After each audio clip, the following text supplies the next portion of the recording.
গেরুয়া আলোয় ঝলমলে রাজ্য সচিবালয় নবান্ন। এতদিন রাজ্য সচিবালয় নবান্নকে সাদা নীল আলোর সাজেই দেখতে অভ্যস্ত ছিল রাজ্যবাসী।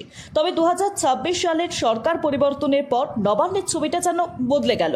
রবিবার সন্ধ্যায় গেরুয়া রঙের আলোয় আলোকিত হয়ে উঠল রাজ্য সচিবালয় ভবন, যা দূর থেকেও স্পষ্টভাবে নজরে পড়ছে।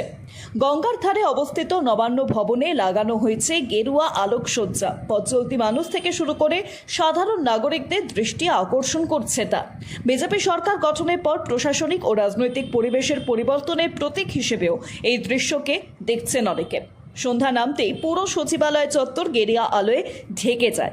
বিদ্যাসাগর সেতু ও আশপাশের এলাকা থেকে বহু মানুষ এই নতুন রূপ প্রত্যক্ষ করেন। অনেকে আবার মোবাইল ফোনে সেই মুহূর্ত ক্যামেরাবন্দিও করেন। দীর্ঘদিন ধরে নীল সাদা রঙের পরিচয়ে পরিচিত নবান্ন এখন নতুন রঙে সেজে ওঠে রাজনৈতিক মহলের জোর চর্চার বিষয় হয়ে উঠেছে।